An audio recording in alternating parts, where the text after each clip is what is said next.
Yo les gens, c'est Didounex, on se retrouve aujourd'hui pour une nouvelle vidéo unboxing d'un petit produit qui nous provient de chez 8BitDo. Donc la NES 30 Pro Game Controller.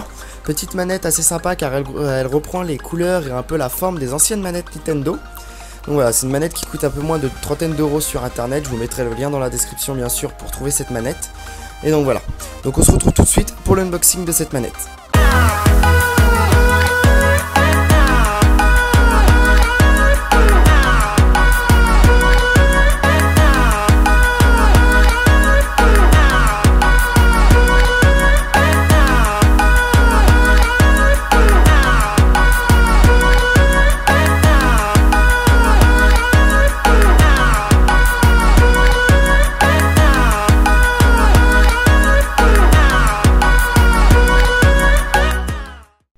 Et toi derrière ton écran, tu t'attendais pas à ça, hein? Allez, bon visionnage. Donc voilà, on se retrouve devant la boîte de cette petite NES 30 Pro Game Controller. Donc sur la face avant, on peut remarquer qu'on a le logo de la manette, le NES 30 Pro écrit sur le côté avec le logo de 8BitDo sur la partie supérieure avec le nom exact de la manette. Et tout en haut en petit, nous avons les spécificités en fait de la compatibilité que la manette a. Donc Android, iOS, macOS et Windows.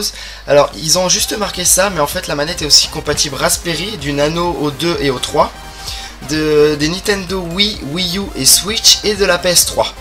Donc voilà, elles sont aussi compatibles. Ils le marquent pas, mais elles sont aussi compatibles avec ceci. Sur la tranche du dessus, on peut voir la manette vue du dessus, avec les 4 gâchettes plus le micro USB pour le chargement de la manette ou pour jouer par câble. Et en dessous, le dessous de la manette avec les deux petits boutons d'allumage, de réglage et de retour sur les Android. Et derrière, nous avons les spécificités de la manette avec les supports qui sont marqués, la capacité de la batterie et les éléments à l'intérieur de la manette. Donc voilà, donc on procède tout de suite à l'ouverture. Comme on peut le voir déjà, packaging vraiment sympa qui s'ouvre sur le côté. Et ensuite, on le soulève, un peu comme une boîte d'iPhone. Donc en ouvrant, on tombe directement sur la manette qui est protégée dans de la mousse. Donc on va la mettre de côté pour le moment et on va regarder ce qu'il y a à l'intérieur. On retire la mousse. On a une petite languette qui permet d'ouvrir un petit boîtier en carton dedans. Donc tout d'abord, ce qu'on retrouve dans la boîte, c'est la notice d'utilisation. Donc normalement en plusieurs langues. Voilà, c'est ça, elle est en plusieurs langues. Ensuite, nous avons une autre petite boîte avec, je pense, le chargeur, parce que c'est indiqué dessus. Ah oui. Alors chargeur vraiment sympa, parce qu'en fait c'est un... On va enlever la protection. C'est un chargeur plat. Comme vous pouvez le voir, il est vraiment plat. Vraiment sympa, avec sur la partie micro USB, alors je sais pas si vous allez le voir, il y a le petit logo écrit 8BitDo. Et sur l'autre partie, qu'est-ce que nous avons? Ah, sur l'autre partie nous avons le petit logo 8BitDo. Donc voilà, on va mettre ça de côté. Ensuite, nous retrouvons une autre petite boîte avec écrit Everything All is New Again. Je sais pas ce que ça veut dire, ceux qui sont bilingues, hein, mettez dans la description ce que ça veut dire. Et dedans, nous avons... Alors, attendez. Si ça veut bien sortir. D'accord, donc en plus, nous avons un petit porte-clés.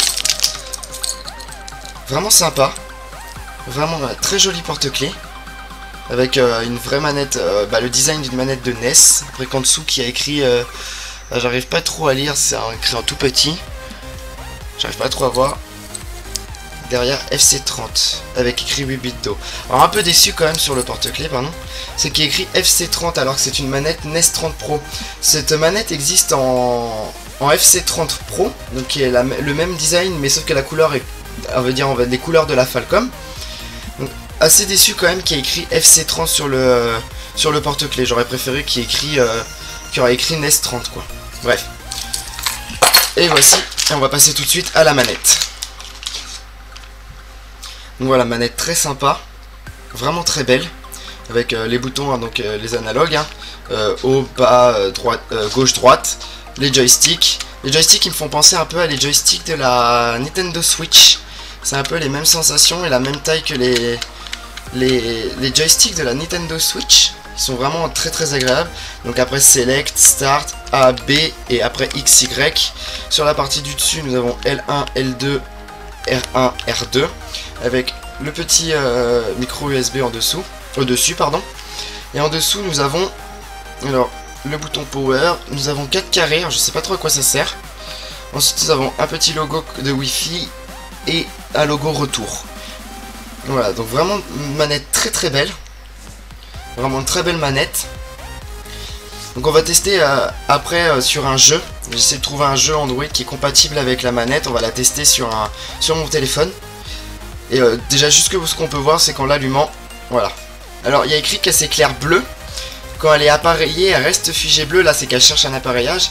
Quand elle est connectée, elle reste bleue. Vert c'est quand elle est en charge. Et rouge c'est quand elle a plus de batterie. Donc voilà, donc on se retrouve tout de suite pour un petit test de cette manette sur un petit jeu sur Android. On se retrouve sur une petite émulation sur Android. Alors je vous donnerai le nom dans la description de cette émulation. Et voilà, on va tester. Donc comme vous pouvez le voir, attendez, on va reculer un peu. Alors je sais pas si vous voyez bien à cause du contraste du jour. C'est ça. Donc on est sur Super Mario Bros. L'émulation. Et comme vous pouvez le voir, la manette va réagir très bien au jeu. Alors, je sais pas si vous allez voir comme il faut.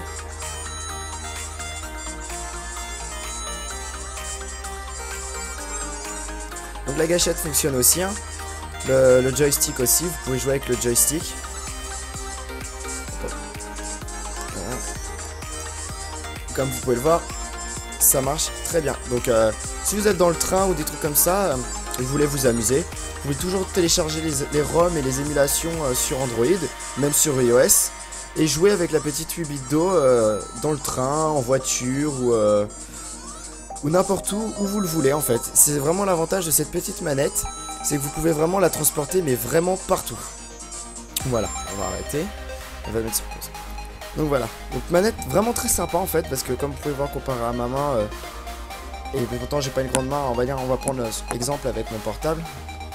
Voilà, moi je possède un Asus Zenfone 3 Max S, et regardez, comparé au téléphone qui fait un 5,5 pouces. Voilà, la manette prend vraiment pas de place quoi. Donc vous avez vraiment moyen de la caser où vous voulez en fait. Voilà, j'espère que cette petite vidéo présentation et déballage de la 8 bits d'eau Nest 30 Pro Game Controller vous aura plu. Je vous invite à vous abonner et à liker la chaîne pour voir la suite de mes vidéos, car dans une prochaine vidéo on aura un petit projet avec cette petite manette, un module Bluetooth et un Arduino, car on va les rendre compatibles avec un Raspberry Pi 3. Je vous invite à suivre la série en fait, que je sais pas comment encore je vais la nommer, je mettrai le nom dans le titre de cette vidéo en fait. Un petit projet d'émulation de console entre guillemets portable. On aura besoin de cette petite manette. Donc voilà, donc je vous invite à suivre tout ça et c'était Didounex, je vous souhaite une bonne continuation. Salut tout le monde.